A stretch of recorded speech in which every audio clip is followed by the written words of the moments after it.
My name is Agustin, and I run a business.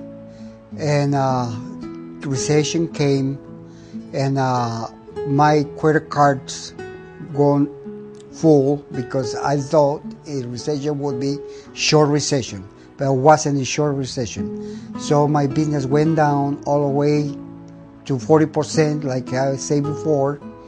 And so I had to ask somebody for advice. I came to John Monarch. He helped me, to go through all my debt and my credit cards. And I thank God I went through recession with this deal I made with him. So far, everything is going good. I recommend John Monarch because it wasn't for him, I would be working. I wouldn't be having no business to go for